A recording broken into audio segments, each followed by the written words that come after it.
Hey, you're watching Half Asian Tarot Queen.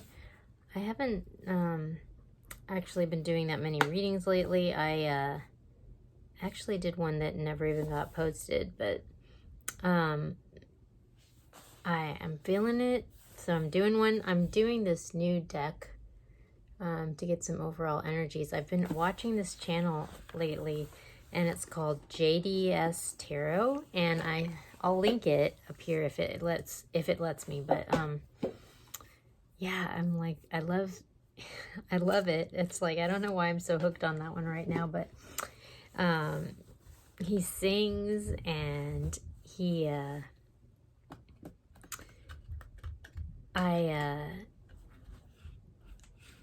for several years before I arrived where I am, I kind of did not mean to end up where I am right now in any kind of permanent way, but like, life happens, and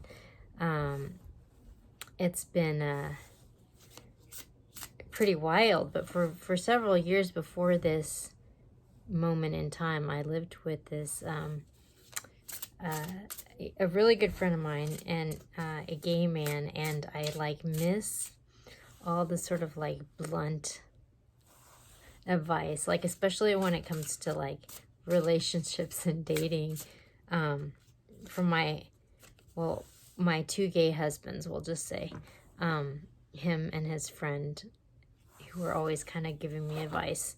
So anyways, I'm getting that a little bit from JDS Tarot, which is what I've been watching.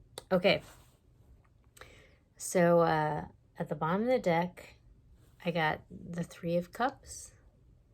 So this is kind of like, it can be like reuniting, like with your people. It can be like a third party situation. It can, but it can also be kind of like coming back into the fold with your tribe. So I'm going to keep pulling, with the other cards and see what kind of context we have here. So we got Strength. We got the Knight of Coins. We got the Three of Coins. And we got the Ace of Swords. So it's interesting because I pre-pulled from several decks, and I got this like there's a certain theme that's like emerging with those three decks. And that's kind of interesting. But so I'm getting that, like, I mean, when I just looked at this now, I kind of got this sort of ancient Rome thing where there's like these like complicated relationships, we'll just say that. And so I'm getting that there's some like complicated human relations issues going on. And when this just kind of fell down, I mean, it fell, and then the Four of Cups kind of popped out underneath it. And it's like interesting because like with this deck, I'm getting like this person is kind of like holding out for this outcome, but it's sort of like it's in the clouds, it's like holding out for like a dream, but this is a strong person, and it's like a dream, but it's like it's not like a pie in the sky, like far-fetched, not achievable dream. Like, this is actually something that there's like a solid foundation for, and we're moving like steadily towards this new foundation, and there's some truth that's coming out, and maybe this truth is sort of like paving the way for this this dream. Like perhaps like there's been some sort of like complicated relations that have been like clouding the landscape, and this person is like, they've been like holding out, for this dream. And when I looked at the other decks, like this thing that's definitely coming through is this, it's like there's this big change that's kind of in the works. So I'm gonna keep going with some other decks, and we'll see where we're at. So when I go to the animal spirit, so we get moth and we get vulture, and then underneath we have the owl. So this is interesting because, you know, this speaks to, like, the moth speaks to this sort of like impulsive energy that's maybe not very well thought out, and it's kind of I don't know, like, I get like maybe immature, you know, sort of like not taking into account like the full complexity of the situation, you know. They're just like a little bit simplistic, you know. But then we have the vulture, and the vulture in this deck is kind of like it's almost like recycling. Like, the vulture kind of takes a situation that sort of died, and you know, there's this carcass, and the vulture like comes and like cleans it up and like recycles it for the next thing. So it's like the vulture actually has this really important role that's sort of overlooked, you know, because whatever this idea was, like, it's not sort of like, it doesn't have longevity. Like, it's not going to sustain in the face of like all this complexity and drama, you know. Like, it's not necessarily built to last, you know. It's like a momentary thing, but like whatever that is, it's being recycled. And then this is an omen of like a gift that's on the way. And it's also, I mean, the owl speaks to some sort of like wisdom. So it's like a more evolved perspective, and something that's like coming from like a higher perch, like more wisdom, and like taking into account like the reality of all this complexity. Okay, so I'm going to start with the Urban Tarot, which is sort of like more like on the ground perspective. What we get on the bottom is the Lovers. So this can speak to like, interestingly, like reconciling like two halves of a whole, you know. Or it could speak to like a deep love connection or a relationship. But well, the other cards we've got Victory, the Six of Wands. And it's interesting because, you know, I've been really watching the Olympics, and this reminds me of the Olympics. You know, this person's about to break the ribbon. And we have the Devil. We have Death, the Hermit, and then we have these three that fell out together. So we got the Fool, Justice, and Virtue, the Three of Wands. So this is interesting because it's like really how I'm taking that is, you know, there's like, this fell out right under the Vulture too. So like whatever the situation that is, it's going through a transformation. It's changing. And we have victory over whatever this toxic situation is. So like maybe this situation, it's interesting how these kind of match.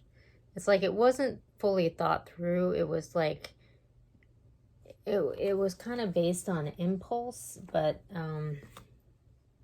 didn't really have longevity. And maybe this like initial impulse over time sort of aged out as like a super toxic situation that kind of maybe caused a lot of problems for a lot of people. But we're like breaking through the ribbon, and we're breaking through that, you know. And like we have the Hermit. So this is someone who's kind of gone like on a spiritual quest, you know. It can be a Virgo energy, but someone who's kind of gone spiritual. So, you know, like really that's how you fight these kinds of toxic situations, is by going around getting spiritual, like learning the lesson that you're supposed to learn from the situation. And that's how you actually sort of evolve, you know, in a way that has longevity. And so it's like someone's finally broken free, like someone who has been manifesting, you know, someone who's gone on the spiritual quest and is like approaching this problem from a position of virtue, you know, they're going through it by manifesting and not by like trying to force their will on whatever the situation is. Well, this person is going to take a leap of faith, and it looks like this person is going to be in alignment with justice, an outcome of justice. So that's interesting.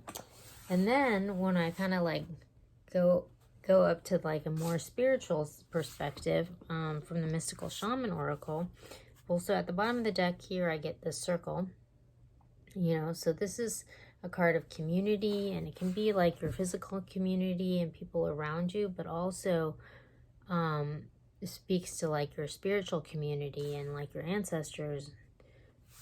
Oh my gosh, it's so interesting because when I picked it up, I got the owl again, which the owl speaks to ancestors, kind of like watching over you, and the signs and synchronicities that you might get that kind of help to guide you through whatever situation. So that's interesting. And then again, like I get another message of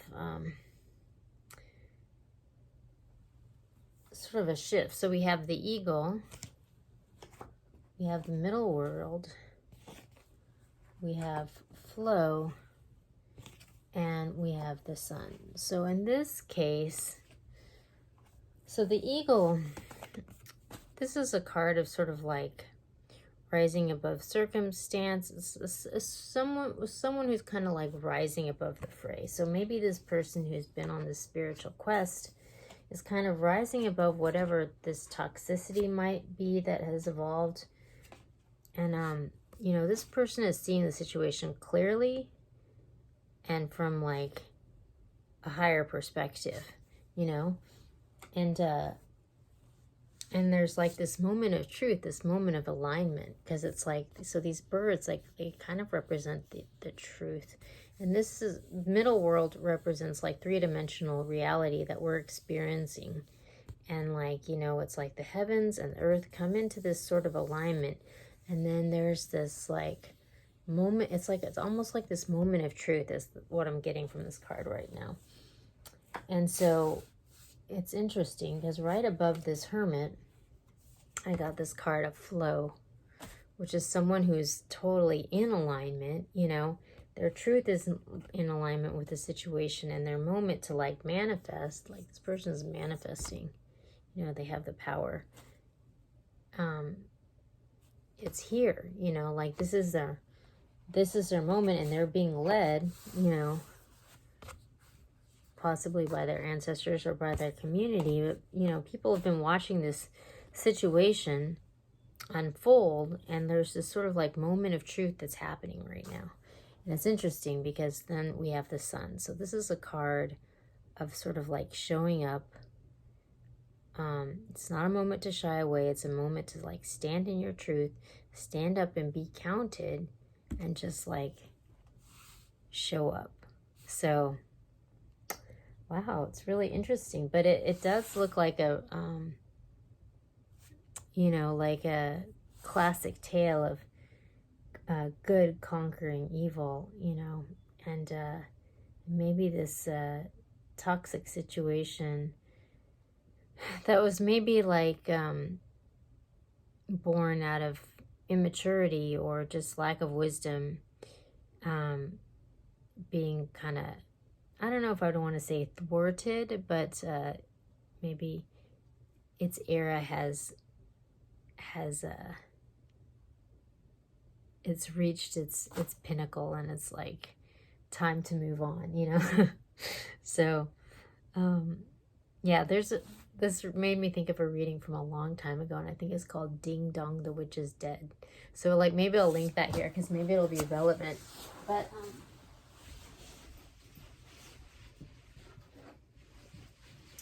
I'm going to go to the Oracle of Seven Energies to pick a final card. because, yeah, it's fun. Like, I haven't been doing readings because I've, you know, I'm going back to work and life is busy, but, yeah, I kind of missed it. And, but yeah, if you need a fix, you should check out JDS Tarot, because I've kind of been watching that one lately. I love it.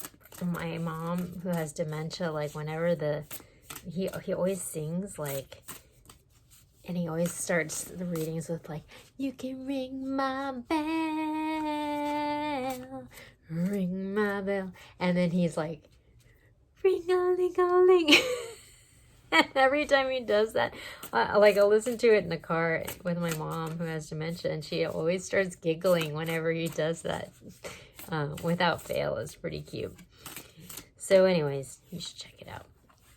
Okay, oh my gosh. All right. Wow. Okay, so at the bottom we got the Uncharted Sea. So we're like, this kind of goes along with the Fool, you know, we're stepping off into the wide blue ocean. And we have great big love, and we have great and full. Oh my gosh. Like, how perfect is that? It's like, this is like an Ace of Cups, and then we have this great big love. So it's just like, whatever this situation is that's being healed, whoever this person is who's been manifesting and has come into an alignment with justice, like, it looks like they've got this great big cup of love waiting for them on the other side of this. So, sounds pretty good to me. We'll check back with another reading soon.